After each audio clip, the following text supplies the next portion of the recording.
सत श्री अकाल जी। दा खालस टीवी देख रहे साडे सारे दर्शकों का बहुत बहुत स्वागत है। खास प्राइम टाइम दे विच अज दे प्राइम टाइम दे विच एक खास खबर का जिक्र करांगे। तुसी अखीर तक जरूर जुड़े रहियो। पहला प्राइम टाइम दे विच कल दी प्राइम टाइम लोक राय का नतीजा जान लैंदे आ। कल दी लोक राय सी कि विदेशी अखबार आस्ट्रेलियन ने भारत के हालातां दा मुख दोषी प्रधानमंत्री नरेंद्र मोदी नूं दस्सिआ ते कहा कि भारत विच लोग सिर्फ मर रहे ने, जबकि भारत सरकार ने इसनूं गलत दसदिआं अखबार नूं अपनी गलती सुधारन दे लई कहा है। तुसी किसनूं सही मानदे हो, भारत सरकार नूं जां फिर आस्ट्रेलियन अखबार ने जो लिखिआ है उसनूं? तां जिहड़े साडे दर्शक ने उन्होंने 98% सहमति आस्ट्रेलियन अखबार के कहे दे नाल जताई है, जबकि 2% लोग भारत सरकार के कहे मुताबिक सहमत ने कि गलती की गई है अखबार के वलों। अज दी प्राइम टाइम लोक राय है। कोटकपूरे के बत्तियां वाले चौंक विच हाईकोर्ट के फैसले दीआं कापियां साड़न तो बाद सिख लीडरां ने रोह दे विच कहा है कि जदों धरती दे उत्ते अपील दलील ते वकील की गल ना सुनी जाए तो संगत फैसला करती है। मसला है बरगाड़ी बेअदबी ते बैबल कलां गोली कांड दा। कि तुसी भी इस नूं सही मानते हो, इस विचार दे नाल सहमत हो जो सिख संगतां ने उत्थे पहुंच के कहा? जे तुसी सहमत हो तां हाँ जां यस दे विच उत्तर दिओ, जे सहमत नहीं हो तां ना जां नो दे विच उत्तर दिओ। प्राइम टाइम शुरू करन तो पहला एक नज़र दुनिया भर दीआं हैडलाइनस ते जरूर मान लैंदे आ। श्री गुरु तेग बहादुर साहिब के प्रकाश पुरब समागमां का सीधा प्रसारण तुसीं रोजाना दा खालस टीवी धर्म ते देख सकते हो। कल भी असीं एक खास पेशकश लैके आवांगे। बच्चों का क्विज बहुत ही दिलचस्प है, तुसीं जरूर देखियो, बहुत कुछ सीखण नूं मिलेगा। 400 साला प्रकाश दिहाड़े की सब नूं मुबारकबाद भी दिंदे आ।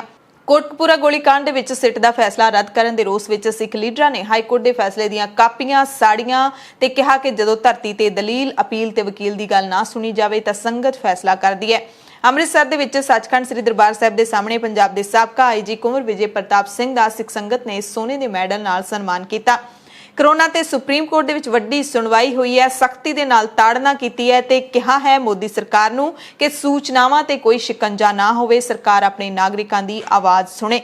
कोविन डिजिटल प्लेटफार्म ते 2,45,00,000 लोगों ने रजिस्ट्रेशन करवा दी है, पर कई सूबियां दे कोल कल तो लाउण दे लई टीका ही नहीं है। पंजाब, दिल्ली, चंडीगढ़ समेत कई सूबियां दे विच कल तो टीकाकरण शुरू नहीं हो सकदा, जबकि हरियाणा दे कोल टीका पूरा है, कल तो शुरू भी हो जाएगा। कई सूबियां दे विच टीका लोड़ींदी मात्रा दे विच है। रेमडेसिविर का टीका ना लगवाओ, बिना मतलब तो डॉक्टर कोल ना जाओ। जदों दिन दे विच 4 वारी 650 mg पैरासीटामोल दवाई लैण तो बाद भी बुखार ना उतरे तां डॉक्टर की सलाह लो। सेहत मंत्रालय ने नवे दिशा निर्देश लोगों को जारी किए हैं। प्रधानमंत्री मोदी ने अपने मंत्रियों को नसीहत दी है कि अपने इलाके के लोगों के संपर्क में रहो, उन्होंने सुनो, उन्होंने मदद करो। भारत विच कौमांतरी उड़ाणां ते पाबंदी 31 मई तक वधा दी गई है। न्यूज़ एंकर रोहित सरदाना की दिल के दौरे कारण मौत हो गई है, कोरोना तो भी पीड़ित सी। हरियाणा के 9 जिलों के विच लॉकडाउन का ऐलान कर दिता गया है। पंजाब दे विच ऑक्सीजन की कमी कारण कई थावां ते हस्पतालों ने मरीज दाखिल करन तो ना कर दी है। कोरोना नियमां नूं तोड़न करके सुखबीर सिंह बादल ते परचा होया, कई अकाली लीडर गिरफ्तार किए ते फिर रिहा कर दिते। पंजाब दे विच माल अधिकारियों ने 3 मई तो अणमिथे समय की हड़ताल का ऐलान कर दिता है। पंजाब विच रजिस्ट्रियां समेत होर काम नहीं होणगे। दीप सिद्धू ने तिहाड़ जेल चों रिहाई तो बाद सचखंड श्री दरबार साहिब विखे मत्था टेकिया। पटियाला दे विच एक्सप्रैस हाईवे के खिलाफ किसानों ने पुलिस बैरीकेडां नूं तोड़ के कैप्टन के महलां नूं घेर लिया। पुलिस देखदी ही रह गई। इस तो पहला इन्नी वड्डी तरीके दे नाल हर चौंक तो कैप्टन का महल किसी प्रदर्शनकारी ने नहीं घेरिया सी। किसान मोर्चों के विच श्री गुरु तेग बहादुर साहिब जी का 400वां प्रकाश दिहाड़ा मनाया गया। किसानों ने कहा कि असीं गुरु साहिब की शहीदी तो प्रेरणा लैके ही अपने संघर्ष के विच अगे वध रहे हाँ ते जितांगे भी। जबर जुल्म के खिलाफ कुर्बानियां भरे विरसे तो प्रेरणा लैण दा अहद लिया।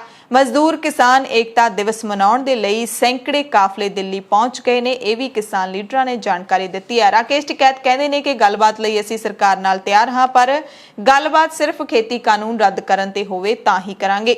हाड़ी दे सीजन दौरान भी पंजाब दे किसानां ने पंजाब दी पिठ नहीं लगन दित्ती। कणक दी रिकॉर्ड खरीद हुई है ते रिकॉर्ड ही पैदावार हुई है। खट्टर दी हस्पताल दे विच फेरी तो नाराज सेहत मंत्री अनिल विज ने कहा कि VIPs दे कारण कोरोना मरीजों के इलाज ते माड़ा असर नहीं पैना चाहिए।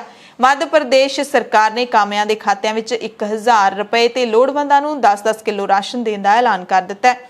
ਕਰਨਾਟਕਾ ਦੇ ਵਿੱਚ 3000 ਕਰੋਨਾ ਪੋਜ਼ਿਟਿਵ ਲੋਕ ਲਾਪਤਾ ਹੋ ਗਏ ਨੇ। ਫੋਨ ਬੰਦ ਕਰਕੇ ਘਰ ਛੱਡ ਕੇ ਕਿਤੇ ਚਲੇ ਗਏ ਨੇ, ਹਸਪਤਾਲਾਂ 'ਚ ਜਾਣਾ ਨਹੀਂ ਚਾਹੁੰਦੇ। ਇਜ਼ਰਾਈਲ ਦੇ ਵਿੱਚ ਧਾਰਮਿਕ ਸਮਾਗਮ ਦੌਰਾਨ ਭਗਦੜ ਮਚ ਗਈ, 44 ਲੋਕਾਂ ਦੀ ਮੌਤ ਦੀ ਖਬਰ ਮਿਲੀ ਹੈ। ਮੁੰਬਈ ਦੇ ਵਿੱਚ 3 ਦਿਨਾਂ ਦੇ ਲਈ ਵੈਕਸੀਨੇਸ਼ਨ ਸੈਂਟਰ ਬੰਦ ਕਰ ਦਿੱਤੇ ਗਏ ਨੇ ਕਿਉਂਕਿ ਟੀਕਾ ਖਤਮ ਹੋ ਚੁੱਕਿਆ ਹੈ। कोरोना दे भारत दे विच जो हालात बने हुए ने उस तो डरदे हुए पाकिस्तान ने भी कई पाबंदियां दा ऐलान कर दिता है। फौज नूं तैनात कर दिता गया ते कई कुछ बंद कर दिता गया। पंजाब भारत ते दुनिया भर दीयां हैडलाइनस तो बाद हुण प्राइम टाइम दे विच खबरां विस्तार दे नाल। ਅੱਜ ਦਾ ਪ੍ਰਾਈਮ ਟਾਈਮ ਸਿੱਖਾਂ ਦੇ ਜੁਗੋ ਜੁਗ ਅਟਲ ਗੁਰੂ ਸ਼੍ਰੀ ਗੁਰੂ ਗ੍ਰੰਥ ਸਾਹਿਬ ਜੀ ਦੀ ਬੇਅਦਬੀ ਦੇ ਮਸਲੇ ਨਾਲ ਜੁੜਿਆ ਹੋਇਆ ਹੈ। 6 ਸਾਲ ਪਹਿਲਾਂ ਸ਼੍ਰੀ ਗੁਰੂ ਗ੍ਰੰਥ ਸਾਹਿਬ ਜੀ ਦੇ ਸਰੂਪ ਚੋਰੀ ਹੋ ਜਾਂਦੇ ਨੇ ਫਰੀਦਕੋਟ ਦੇ ਪਿੰਡ ਜਵਾਰ ਸਿੰਘ ਵਾਲਾ ਚੋਂ। ਕੁਝ ਮਹੀਨੇ ਬਾਅਦ ਸ਼ਰੇਆਮ ਚੇਤਾਵਨੀ ਦੇ ਕੇ ਗੁਰੂ ਸਾਹਿਬ ਦੇ ਅੰਗ ਗਲੀਆਂ ਦੇ ਵਿੱਚ ਸੁੱਟ ਦਿੱਤੇ ਜਾਂਦੇ ਨੇ। ਫਰੀਦਕੋਟ ਦੇ ਬਰਗਾੜੀ ਪਿੰਡ ਦੇ ਵਿੱਚ ਸਿੱਖ ਵਿਰੋਧ ਕਰਦੇ ਨੇ ਤਾਂ ਸਿੱਖ ਹੀ ਕਤਲ ਕਰ ਦਿੱਤੇ ਜਾਂਦੇ ਨੇ। ਇਸੇ ਮੁੱਦੇ ਤੇ ਰਾਜ ਕਰ ਰਹੀ ਅਕਾਲੀ ਪਾਰਟੀ ਸੂਬੇ ਦੇ ਵਿੱਚ ਹਾਸ਼ੀਏ ਤੇ ਆ ਜਾਂਦੀ ਹੈ ਤੇ 2017 ਦੀਆਂ ਚੋਣਾਂ ਦੇ ਵਿੱਚ ਇਸੇ ਮੁੱਦੇ ਤੇ ਕੈਪਟਨ ਸਰਕਾਰ ਬਣਾਉਂਦੇ ਨੇ। ਪਰ ਕੈਪਟਨ ਦੀ ਸਰਕਾਰ ਦੇ 4 ਸਾਲ ਬੀਤ ਜਾਣ ਦੇ ਬਾਅਦ ਵੀ ਸਿੱਖ ਭਾਈਚਾਰਾ ਨਿਰਾਸ਼ ਹੈ ਕਿਉਂਕਿ ਗੱਲ ਮੁੜ ਕੇ ਉੱਥੇ ਹੀ ਆ ਗਈ ਹੈ। ਦੋਸ਼ੀਆਂ ਨੂੰ ਸਜ਼ਾ ਮਿਲਣੀ ਤਾਂ ਦੂਰ, ਦੋਸ਼ੀ ਸਾਬਿਤ ਹੀ ਨਹੀਂ ਹੋ ਸਕੇ। ਸ਼ਾਇਦ ਉਹਨਾਂ ਨੂੰ ਜਾਂ ਤਾਂ ਧਰਤੀ ਨਿਗਲ ਗਈ ਜਾਂ ਫਿਰ ਅਸਮਾਨ ਖਾ ਗਿਆ। ਇਹ ਜਾਂ ਤਾਂ ਦੋਸ਼ੀ ਜਾਣਦੇ ਨੇ ਜਾਂ ਫਿਰ ਉਹਨਾਂ ਨੂੰ ਬਚਾਉਣ ਵਾਲੇ। ਸਿੱਖ ਸ਼੍ਰੀ ਗੁਰੂ ਗ੍ਰੰਥ ਸਾਹਿਬ ਨੂੰ ਜਾਗਤ ਜੋਤ ਗੁਰੂ ਮੰਨਦੇ ਨੇ। ਸਿੱਖਾਂ ਦੇ ਲਈ ਸ਼੍ਰੀ ਗੁਰੂ ਗ੍ਰੰਥ ਸਾਹਿਬ ਜੀ ਦੀ ਬੇਅਦਬੀ ਦੇ ਮਸਲੇ ਦੇ ਵਿੱਚ ਨਿਆਂ ਮਿਲਣਾ ਸਭ ਤੋਂ ਅਹਿਮ ਮੰਨਿਆ ਜਾ ਰਿਹਾ ਹੈ। ਪਿਛਲੇ ਦਿਨੀ ਹਾਈ ਕੋਰਟ ਨੇ ਜਾਂਚ ਕਰ ਰਹੀ ਸਿੱਟ ਦੀ ਰਿਪੋਰਟ ਰੱਦ ਕਰ ਦਿੱਤੀ ਤਾਂ ਸਿੱਖ ਰੋਹ ਦੇ ਵਿੱਚ ਨੇ। ਕਹਿੰਦੇ ਜਦੋਂ ਧਰਤੀ ਤੇ ਅਪੀਲ, ਦਲੀਲ ਤੇ ਵਕੀਲ ਦੀ ਗੱਲ ਨਾ ਸੁਣੀ ਜਾਵੇ ਤਾਂ ਫੈਸਲਾ ਸੰਗਤ ਕਰਦੀ ਹੈ। ਅੱਜ ਕੋਟਕਪੂਰੇ ਦੇ ਬੱਤੀਆਂ ਵਾਲੇ ਚੌਂਕ ਦੇ ਵਿੱਚ ਬੇਅਦਬੀ ਤੇ ਗੋਲੀकांड ਦੇ ਮਾਮਲੇ ਵਿੱਚ ਸਿੱਖ ਜਥੇਬੰਦੀਆਂ ਨੇ ਹਾਈ ਕੋਰਟ ਦੇ ਫੈਸਲੇ ਦੇ ਖਿਲਾਫ ਰੋਸ ਪ੍ਰਦਰਸ਼ਨ ਕੀਤਾ। ਸਿੱਖ ਲੀਡਰਾਂ ਤੇ ਸਿਆਸੀ ਲੀਡਰਾਂ ਨੇ ਪੰਜਾਬ ਤੇ ਹਰਿਆਣਾ ਹਾਈ ਕੋਰਟ ਦੇ ਫੈਸਲੇ ਦੀਆਂ ਕਾਪੀਆਂ ਸਾੜ ਕੇ ਹਾਈ ਕੋਰਟ ਦੇ ਫੈਸਲੇ ਦਾ ਤਿੱਖਾ ਵਿਰੋਧ ਕੀਤਾ, ਜ਼ਬਰਦਸਤ ਨਾਅਰੇਬਾਜ਼ੀ ਕੀਤੀ। ਅਗਵਾਈ ਸ਼੍ਰੀ ਅਕਾਲ ਤਖਤ ਸਾਹਿਬ ਦੇ ਸਾਬਕਾ ਜਥੇਦਾਰ ਭਾਈ ਰਣਜੀਤ ਸਿੰਘ ਨੇ ਕੀਤੀ। ਦੇਖਣਾ ਥੋੜੀ ਆ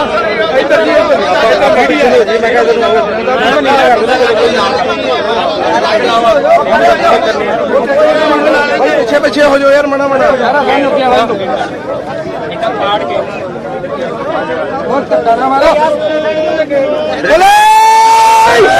बाबा हरदीप सिंह जी महाराज, कमलजीत सिंह जी बराड़ और संगतां दे जथे समेत आए ने। ज्ञानी अमरजीत सिंह जी मर्यादा, बिक्रम सिंह मुक्तसर, लखवंत सिंह जी दबुरजी, गुरशन सिंह बारन, गगनप्रीत सिंह जी ਜਿਹੜੇ ਮੁੱਖ ਗਵਾਹ ਹੈ। ਅਦਾਲਤ ਦੇ ਫੈਸਲੇ ਦੀਆਂ ਕਾਪੀਆਂ ਸਾੜਨ ਦੇ ਵਿੱਚ ਸ਼੍ਰੀ ਅਕਾਲ ਤਖਤ ਸਾਹਿਬ ਦੇ ਸਾਬਕਾ ਜਥੇਦਾਰ ਭਾਈ ਰਣਜੀਤ ਸਿੰਘ ਨੇ ਪਿਛਲੇ ਦਿਨੀ ਗੁਰਦੁਆਰਾ ਅੰਬ ਸਾਹਿਬ ਮੋਹਾਲੀ ਦੇ ਵਿੱਚ ਐਲਾਨ ਕੀਤਾ ਸੀ ਕਿ ਮੈਂ ਕੋਟਕਪੂਰੇ ਦੇ ਉਸੇ ਚੌਂਕ ਦੇ ਵਿੱਚ ਜਾ ਕੇ ਕਾਪੀਆਂ ਸਾੜਾਂਗਾ ਫੈਸਲੇ ਦੀਆਂ ਜਿੱਥੇ 6 ਸਾਲ ਪਹਿਲਾਂ ਪੁਲਿਸ ਨੇ ਗੋਲੀਆਂ ਵਰਾਈਆਂ ਸੀ ਸ਼ਾਂਤਮਈ ਵਾਹਿਗੁਰੂ ਦਾ ਜਾਪ ਕਰਦੇ ਹੋਏ ਸਿੱਖਾਂ ਦੇ ਉੱਤੇ। ਤੇ ਉਸ ਨੂੰ ਸੱਚ ਕਰਕੇ ਵੀ ਦਿਖਾਇਆ ਤੇ ਜਥੇਦਾਰ ਰਣਜੀਤ ਸਿੰਘ ਦੇ ਨਾਲ ਸਿਆਸੀ ਲੀਡਰ ਵੀ ਮੌਜੂਦ ਸਨ। ਪੰਜਾਬ ਦੇ ਸਿਆਸੀ ਲੀਡਰਾਂ ਦੇ ਵਿੱਚ ਪਰਮਿੰਦਰ ਸਿੰਘ ਢੀਂਡਸਾ, ਸੁਖਪਾਲ ਸਿੰਘ ਖਹਿਰਾ, ਬਲਵਿੰਦਰ ਸਿੰਘ ਬੈਂਸ ਸਮੇਤ ਕਈ ਹੋਰ ਸਿੱਖ ਲੀਡਰ ਵੀ ਸ਼ਾਮਲ ਸਨ। ਜਥੇਦਾਰ ਰਣਜੀਤ ਸਿੰਘ ਨੇ ਕਿਹਾ ਕਿ ਹਾਈ ਕੋਰਟ ਦਾ ਫੈਸਲਾ ਸਭ ਨੂੰ ਹੈਰਾਨ ਕਰਨ ਵਾਲਾ ਹੈ ਕਿਉਂਕਿ ਇਸ ਤਰ੍ਹਾਂ ਦੇ ਫੈਸਲੇ ਅਦਾਲਤਾਂ ਦੇ ਵਿੱਚੋਂ ਨਹੀਂ ਆਉਂਦੇ ਹੋਏ। ਅਸੀਂ ਵੀ 15-15 ਸਾਲ ਜੱਜਾਂ ਦੇ ਸਾਹਮਣੇ ਪੇਸ਼ ਹੋਏ ਹਾਂ ਤੇ ਸਾਨੂੰ ਪਤਾ ਹੈ ਕਿ ਜੱਜ ਦੀ ਇਹ ਮਰਿਆਦਾ ਨਹੀਂ ਹੁੰਦੀ। ਜੋ ਕੁਝ ਵੀ ਜੱਜ ਨੇ ਕੀਤਾ ਹੈ ਬਹੁਤ ਗਲਤ ਹੈ, ਸਿਆਸਤ ਤੋਂ ਪ੍ਰਭਾਵਿਤ ਹੈ। ਜਥੇਦਾਰ ਰਣਜੀਤ ਸਿੰਘ ਨੇ ਕਿਹਾ ਕਿ ਅਸੀਂ ਆਪਣਾ ਘਰ ਬਚਾਉਣ ਲਈ ਹਮੇਸ਼ਾ ਪਹਿਰਾ ਦਿੰਦੇ ਹਾਂ ਪਰ ਹੁਣ ਤੱਕ ਗੁਰੂ ਦਾ ਘਰ ਲੁੱਟਿਆ ਜਾ ਰਿਹਾ ਹੈ ਤੇ ਲੁੱਟਿਆ ਵੀ ਉਹਨਾਂ ਵੱਲੋਂ ਜਾ ਰਿਹਾ ਹੈ ਜੋ ਕਿ ਸਿੱਖ ਸੰਸਥਾਵਾਂ ਤੇ ਪਹਿਰਾ ਦੇ ਰਹੇ ਨੇ, ਜਿਨ੍ਹਾਂ ਨੇ ਸਿੱਖ ਸੰਸਥਾਵਾਂ ਨੂੰ ਕਬਜ਼ੇ ਦੇ ਵਿੱਚ ਕੀਤਾ ਹੋਇਆ। ਸ਼੍ਰੋਮਣੀ ਅਕਾਲੀ ਦਲ ਦੇ ਬਾਦਲ ਪਰਿਵਾਰ ਦੇ ਉੱਤੇ ਉਹਨਾਂ ਨੇ ਖਾਸ ਤੌਰ ਤੇ ਨਿਸ਼ਾਨਾ ਸਾਧਿਆ। ਐਸਜੀਪੀਸੀ ਦੇ ਚੁੱਪੀ ਤੇ ਸਵਾਲ ਚੁੱਕੇ, ਪੁੱਛਿਆ ਕਿ ਕੀ ਅਦਾਲਤਾਂ ਦੇ ਫੈਸਲੇ ਇਸ ਤਰ੍ਹਾਂ ਹੁੰਦੇ ਨੇ। ਅਸੀਂ ਇਹ ਜਦੋਂ ਫੈਸਲਾ ਆਇਆ ਉਸ ਤੇ ਬੜੇ ਹੈਰਾਨਗੀ ਸੀ ਕਿ ਜੱਜ ਸਾਹਿਬ ਨੇ ਕੀ ਕੀਤਾ ਕਿਉਂਕਿ ਇਦਾਂ ਕਦੀ ਹੋਇਆ ਨਹੀਂ। ਅਸੀਂ ਕੋਰਟਾਂ ਦੀ ਮਰਿਆਦਾ ਜਾਣਦੇ, ਅਸੀਂ 3-3 ਉਮਰ ਕੈਦਾਂ ਭੁਗਤੀਆਂ, 15-15 ਸਾਲ ਜੱਜਾਂ ਨੂੰ ਫੇਸ ਕੀਤਾ। ਸਾਨੂੰ ਪਤਾ ਹੈ ਕਿ ਜੱਜ ਇਸ ਤਰ੍ਹਾਂ ਨਹੀਂ ਕਰ ਸਕਦਾ, ਇਹ ਮਰਿਆਦਾ ਨਹੀਂ ਕੋਰਟਾਂ ਦੀ। ਜੋ ਕੁਝ ਵੀ ਜੱਜ ਨੇ ਕੀਤਾ ਉਹ ਜੱਗੋਂ 13ਵਾਂ ਹੋਇਆ ਤੇ ਅਸੀਂ ਇਸ ਵਜ੍ਹਾ ਕਰਕੇ ਖਹਿਰਾ ਸਾਹਿਬ ਨੇ ਕਿਹਾ ਕਿ ਆਪਾਂ ਨੂੰ ਕੁਛ ਨਾ ਕੁਛ ਬੋਲਣਾ ਜ਼ਰੂਰ ਚਾਹੀਦਾ, ਵਿਰੋਧ ਕਰਨਾ ਚਾਹੀਦਾ, ਵਰਨਾ ਇਹ ਪਿਰਤ ਪੈ ਜਾਊਗੀ। ਤਾਂ ਅਸੀਂ ਇਸ ਕਰਕੇ ਇੱਕ ਸਾਡੇ ਸਾਹਮਣੇ ਮੁੱਦਾ ਸੀ ਕਿਸਾਨੀ ਅੰਦੋਲਨ ਦਾ। ਸਾਡੇ ਭਰਾ, ਸਾਡੀਆਂ ਬਜ਼ੁਰਗ ਮਾਤਾਵਾਂ ਬੱਚੇ ਦਿੱਲੀ ਦੇ ਬਾਰਡਰ ਤੇ ਬੈਠੇ ਨੇ ਲੱਖਾਂ ਦੀ ਗਿਣਤੀ 'ਚ, ਤੇ ਉਹ ਮਸਲਾ ਬੜਾ ਗੰਭੀਰ ਆ ਤੇ ਬੜੇ ਆਖਰੀ ਪੜਾਅ ਤੇ ਆ। ਤੇ ਉਹਦੇ ਵਿੱਚ ਹੁਣ ਸਾਜ਼ਿਸ਼ਾਂ ਵੀ ਹੋ ਰਹੀਆਂ, ਬੇਇਤਫਾਕੀਆਂ ਪਾਉਣ ਲਈ ਯਤਨ ਵੀ ਹੋ ਰਹੇ ਆ। ਉੱਥੇ ਏਕਤਾ ਦੀ ਜ਼ਰੂਰਤ ਆ, ਏਕਤਾ ਦੀਆਂ ਬਰਕਤਾਂ ਦੀ ਲੋੜ ਆ, ਇੱਥੇ ਉਹਨਾਂ ਦੀ ਸਪੋਰਟ ਦੀ ਲੋੜ ਆ। ਅਸੀਂ ਉਸ ਚੀਜ਼ ਨੂੰ ਬੜਾ ਧਿਆਨ 'ਚ ਰੱਖਿਆ ਕਿ ਜੇ ਅਸੀਂ ਇੱਥੇ ਕੋਈ ਨਵਾਂ ਮਸਲਾ ਸ਼ੁਰੂ ਕਰਦੇ ਆ ਤੇ ਉਹ ਅਸੀਂ ਉਹਨਾਂ ਦਾ ਧਿਆਨ ਵੰਡ ਕੇ ਉਸ ਬੜੀ ਵੱਡੀ ਮੂਵਮੈਂਟ ਨੂੰ ਜਿਹੜੀ ਅਖੀਰਲੇ ਦਮਾਂ ਤੇ ਸਾਹ ਲੈ ਰਹੀ ਆ, ਅਸੀਂ ਉਹਨੂੰ ਨੁਕਸਾਨ ਨਾ ਪਹੁੰਚਾਈਏ। ਇਹ ਸਾਡੀ ਜ਼ਿੰਮੇਵਾਰੀ ਬਣਦੀ ਹੈ। ਇੱਕ ਕਰੋਨਾ ਦਾ ਪ੍ਰਭਾਵ ਸੀਗਾ ਜਿਹੜਾ ਸਾਰੇ ਪੰਜਾਬ 'ਚ, ਦਿੱਲੀ 'ਚ ਬਹੁਤ ਜ਼ਿਆਦਾ ਦੇਖਣ ਨੂੰ ਮਿਲ ਰਿਹਾ। ਵੈਸੇ ਸਾਡੇ ਲਈ ਤੇ ਸਭ ਤੋਂ ਵੱਡਾ ਕਰੋਨਾ ਪ੍ਰਕਾਸ਼ ਸਿੰਘ ਬਾਦਲ ਦਾ ਟੱਬਰ ਆ। ਜੇ ਇਹ ਤੁਸੀਂ ਇਸ ਨੂੰ ਨਾ ਛੱਡਿਆ ਤੇ ਸਾਡੀ ਕੌਮ ਦਾ ਫੱਕਾ ਨਹੀਂ ਰਹਿਣਾ, ਮੁੱਕ ਦੀ ਗੱਲ ਆ। ਨਹੀਂ ਤੇ ਇਹ ਕਰੋਨਾ ਕਰਾਨਾ ਕੱਖ ਨਹੀਂ ਕਰਦੇ। ਮੈਂ ਤੁਹਾਡੇ ਇਕੱਠਾਂ 'ਚ, ਭੋਗਾਂ 'ਚ ਇਸ ਤਰ੍ਹਾਂ ਹੀ ਤੁਰਿਆ ਫਿਰਦਾ ਰਿਹਾ, ਮੈਨੂੰ ਤੇ ਹੋਇਆ ਨਹੀਂ ਅਜੇ ਤੱਕ। ਤੇ ਇਹ ਕਰੋਨਾ ਜਿਹੜਾ ਸੀਮਤ ਆ ਤੇ ਕੁਝ ਲੋਕਾਂ ਨੂੰ ਮਾਰ ਕਰਦਾ, ਪਰ ਜਿਹੜਾ ਬਾਦਲ ਦੇ ਰੂਪ ਵਿੱਚ ਕਰੋਨਾ ਸਾਨੂੰ ਮਿਲਿਆ, ਇਹ ਸਾਡੀਆਂ ਜੜ੍ਹਾਂ 'ਚ ਬੈਠ ਗਿਆ 50 ਸਾਲ ਤੋਂ। ਖਾਲਸਾ ਜੀ, ਮੈਂ ਤੁਹਾਨੂੰ ਦੱਸਣਾ ਚਾਹੁੰਦਾ ਕਿ ਕੇਸ ਜਿਹੜਾ ਹਾਈ ਕੋਰਟ ਵਿੱਚ ਗਿਆ, ਇਹ ਅਪੀਲ ਨਹੀਂ ਸੀ। ਅਪੀਲ ਹੁੰਦੀ ਆ ਕੋਈ ਕੇਸ ਥੱਲੇ ਲੋਅਰ ਕੋਰਟ 'ਚ ਸਜ਼ਾ ਹੋ ਜਾਵੇ ਤੇ ਉਹ ਸਜ਼ਾ ਦੇ ਖਿਲਾਫ ਅਪੀਲ ਕਰਨੀ ਬਣਦੀ ਆ ਹਾਈ ਕੋਰਟ 'ਚ। ਉਹ ਅਪੀਲ ਨਹੀਂ ਸੀ ਇਹ, ਕਿਉਂਕਿ ਥੱਲੇ ਤੇ ਟ੍ਰਾਇਲ ਹੀ ਨਹੀਂ ਹੋਇਆ, ਅਜੇ ਗਵਾਹੀਆਂ ਨਹੀਂ ਹੋਈਆਂ, ਕਿਸੇ ਨੂੰ ਸਜ਼ਾ ਨਹੀਂ ਹੋਈ। ਤੇ ਸਜ਼ਾ ਦੇਣ ਵਾਲਾ ਤੇ ਗਵਾਹੀਆਂ ਨੂੰ ਸੁਣਨ ਵਾਲਾ ਤੇ ਦੱਸ ਸਕਦਾ ਕਿ ਆਈਯੂ ਨੇ ਕੀ ਕੀਤਾ ਜਾਂ ਕਿੱਥੇ ਢਿੱਲ ਵਰਤੀ। ਉਸ ਤੋਂ ਪਹਿਲਾਂ ਕਦੀ ਹਾਈ ਕੋਰਟ ਨੇ ਨਾ ਕਦੀ ਕਿਹਾ ਤੇ ਨਾ ਦੱਸ ਸਕਿਆ। ਸਿਰਫ ਇਹ ਨਾ ਹੀ ਕਦੀ ਉਹਨਾਂ ਨੇ ਇਨਵੈਸਟੀਗੇਸ਼ਨ ਨੂੰ ਕਲੀਨ ਕੀਤਾ, ਖਤਮ ਕੀਤਾ। ਅੱਜ ਇਹ ਜੱਗੋਂ 13ਵੀਂ ਗੱਲ ਸਾਨੂੰ ਜਿਹੜੀ ਦੇਖਣ ਨੂੰ ਮਿਲੀ, ਇਸ ਕਰਕੇ ਮਿਲੀ, ਇਹ ਨਾ ਤੇ ਅਪੀਲ ਸੀ, ਨਾ ਹੀ ਇਹ ਦੂਸਰੀ ਐਪਲੀਕੇਸ਼ਨ ਸੀ ਜਿਹਨੂੰ ਜਿਹਦੇ ਥੱਲੇ ਹਾਈ ਕੋਰਟ ਜਾਇਆ ਜਾ ਸਕਦਾ। ਇਹ ਪਟੀਸ਼ਨ ਸੀ civil writ petition. Civil writ petition ਦੇ ਵਿੱਚ ਇਹ ਜੱਜ ਜਿਹੜਾ ਇਹ ਕਲੀਨ ਚਿੱਟ ਨਹੀਂ ਸੀ ਦੇ ਸਕਦਾ ਕਿਸੇ ਨੂੰ ਵੀ। ਇਸੇ ਕਰਕੇ ਅਸੀਂ ਸਾਨੂੰ ਪਤਾ ਸੀ ਕਿ ਇੰਨਾ ਘੱਟੋ ਘੱਟ ਅਸੀਂ ਜੱਜਾਂ ਨੂੰ ਫੇਸ ਕਰਦੇ ਰਹੇ ਕਿ ਨਹੀਂ ਲੈ ਸਕਦਾ। ਉਸ ਤੇ ਅਸੀਂ ਆਪਣਾ ਸਟੈਂਡ ਲਿਆ ਕਿ ਇਸ ਜੱਜ ਦੇ ਫੈਸਲੇ ਨੂੰ ਅਸੀਂ ਸਾੜਾਂਗੇ ਤਾਂ high court, Punjab Haryana high court ਦੇ ਚੀਫ ਜਸਟਿਸ ਨੂੰ ਪਤਾ ਲੱਗੂ ਕਿ ਮੇਰੀ ਅੱਖ ਥੱਲੇ ਕੀ ਕੁਝ ਹੋ ਰਿਹਾ ਤੇ ਗਾਂ ਜਿਹੜੇ ਆਉਣ ਵਾਲੇ ਫੈਸਲੇ ਉਹ ਪ੍ਰਭਾਵਿਤ ਨਾ ਹੋਣ।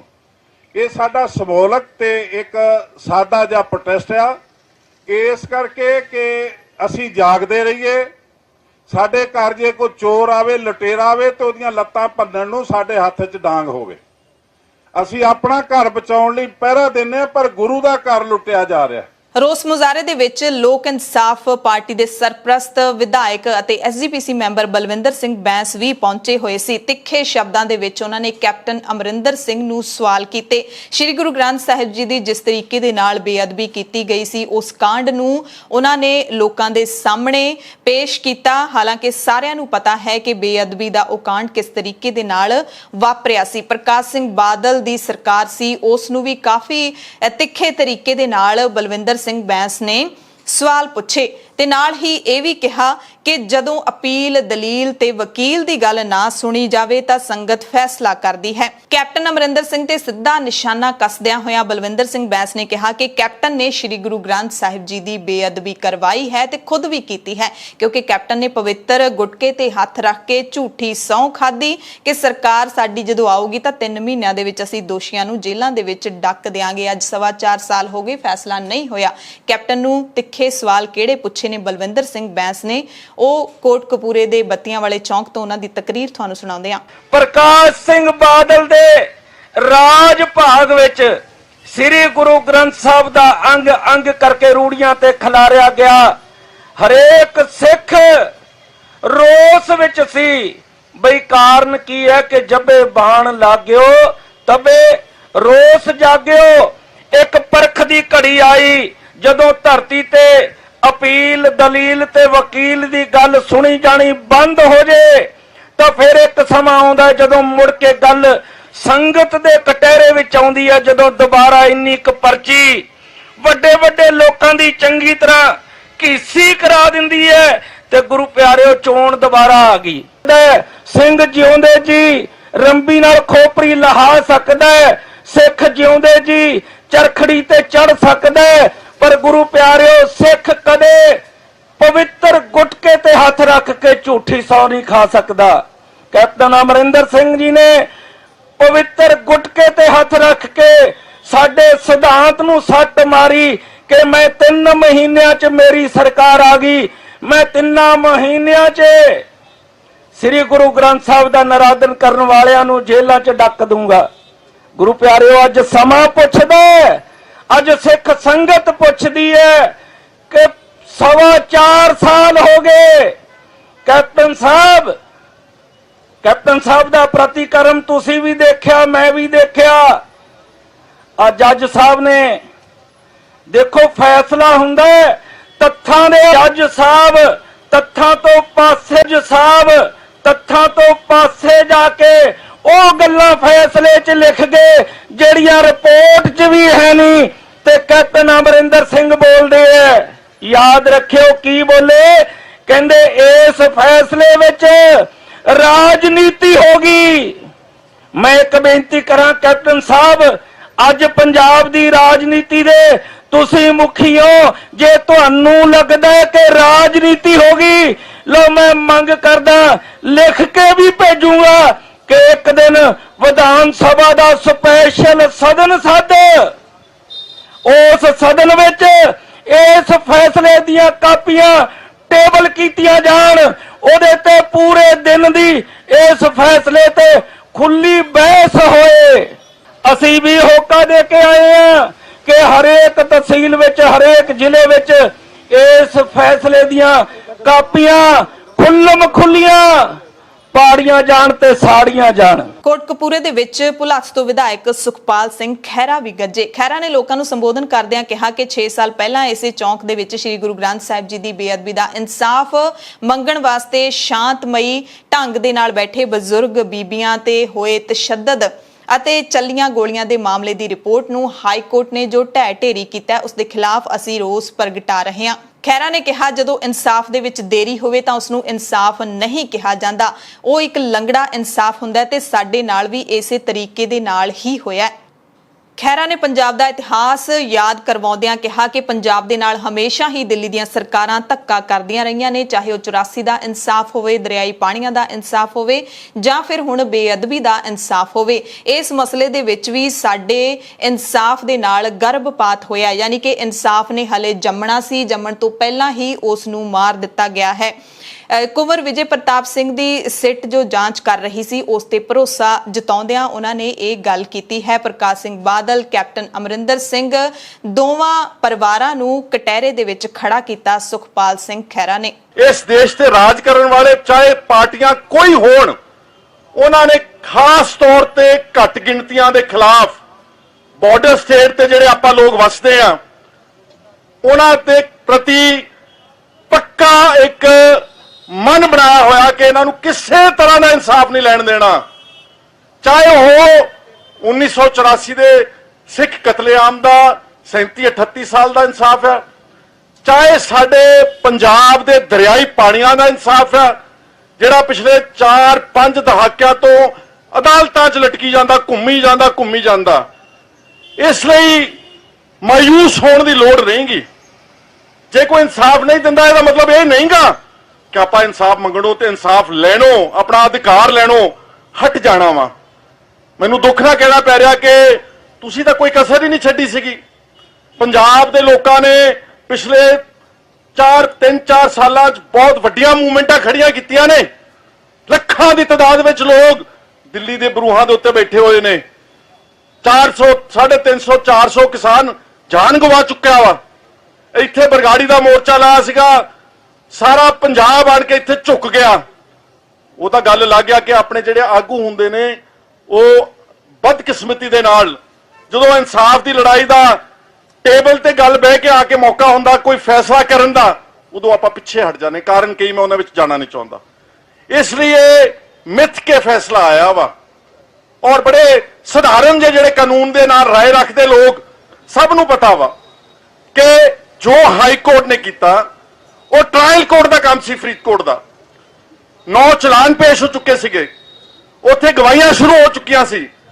ਜਿਹੜਾ ਆਰਟੀਕਲ 226 ਕਨਸਟੀਟਿਊਸ਼ਨ ਆਫ ਇੰਡੀਆ ਜਿਹਦੇ ਤਹਿਤ ਦੋਸ਼ੀਆਂ ਨੇ ਹਾਈ ਕੋਰਟ ਦਾ ਦਰਵਾਜ਼ਾ ਖੜਕਾਇਆ, ਉਹਦੇ ਤਾਂ ਅਧਿਕਾਰ ਹੀ ਨਹੀਂਗਾ ਕਿ ਤੁਸੀਂ ਤੱਥਾਂ ਵਿੱਚ ਜਾਓ, ਤੁਸੀਂ ਬਿਆਨਾਂ ਵਿੱਚ ਜਾਓ, ਤੁਸੀਂ ਗਵਾਹਾਂ ਵਿੱਚ ਜਾਓ।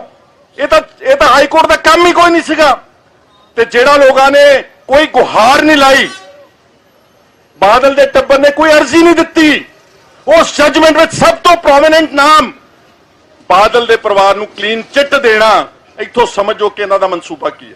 ਉਹ ਜਿਹੜੀ ਡੀਪ ਸਟੇਟ ਹੈ, ਉਹ ਜਿਹੜੇ ਦਿੱਲੀ ਦੇ ਰਾਜ ਕਰਨ ਵਾਲੇ ਉਹ ਲੋਕ ਜਿਹੜੇ ਅੰਦਰ ਬੈਠੇ ਨੇ, ਉਹਨਾਂ ਨੇ ਇਹਨਾਂ ਪੁਲਿਸ ਵਾਲਿਆਂ ਨੂੰ ਬਹੁਤ ਦੂਰ ਤੱਕ ਪਹੁੰਚਾਉਣਾ। ਇੱਥੋਂ ਹੁਣੇ ਜ਼ਿਕਰ ਕੀਤਾ ਮਾਜੀ ਸਾਹਿਬ ਨੇ, ਜਿਨ੍ਹਾਂ ਲੋਕਾਂ ਨੇ ਝੂਠੇ ਪੁਲਿਸ ਮੁਕਾਬਲਿਆਂ 'ਚ ਸਾਡੇ ਨੌਜਵਾਨ ਮਾਰੇ, ਚੱਡੇ ਪਾੜੇ, ਸੁਮੇਧ ਸਿੰਘ ਸੈਣੀ ਵਰਗੇ, ਆ ਜਿਹੜੇ ਕਹਿੰਦੇ ਅਸੀਂ ਅਕਾਲੀ ਆ, ਆ ਬਾਦਲ ਦਾ ਟੱਬਰ ਕਹਿੰਦਾ ਅਸੀਂ ਪੰਥਕ ਹੈ। ਸ਼ਰਮ ਨਹੀਂ ਆਉਂਦੀ ਸੁਖਬੀਰ ਸਿੰਘ ਬਾਦਲ ਤੈਨੂੰ? ਇਸ ਕਰਕੇ ਇਹ ਜਿਹੜੇ ਪੁਲਿਸ ਵਾਲੇ ਨੇ, ਇਹ ਜਿਹੜੇ ਜ਼ਾਲਿਮ ਲੋਕ ਨੇ, ਥੱਲਿਓਂ ਲੈ ਕੇ ਉੱਤੇ ਤੱਕ, ਇਹ ਦੁਬਾਰਾ ਵੀ ਵਰਤਣੇ ਨੇ ਉਹਨਾਂ ਨੇ ਦੁਬਾਰਾ ਵੀ, ਜਦ ਪੰਜਾਬ ਦੇ ਵਿੱਚ ਕੋਈ ਮੂਵਮੈਂਟ ਉੱਠੇਗੀ, ਇਹਨਾਂ ਲੋਕਾਂ ਕੋਲ ਤਸ਼ੱਦਦ ਕਰਾਉਣਾ। ਤੇ ਅੱਜ ਉਹਨਾਂ ਨੂੰ ਜੇ ਸਜ਼ਾ ਹੋ ਲੈਣ ਦੇਣਗੇ ਤੇ ਫਿਰ ਕੱਲ ਇਹਨਾਂ ਦੇ ਆਖੇ ਪੁਲਿਸ ਵਾਲਾ ਕਿਉਂ ਕੰਮ ਕਰੇਗਾ? ਤੇ ਜਿਹੜੇ ਸਿਆਸੀ ਆਗੂ ਨੇ ਸਾਡੇ, ਇਹ ਵੀ ਮੋਹਰੇ ਬਣਦੇ ਨੇ ਇਹਨਾਂ ਨੂੰ ਸਭ ਕੁਝ ਪਤਾ ਸੀ।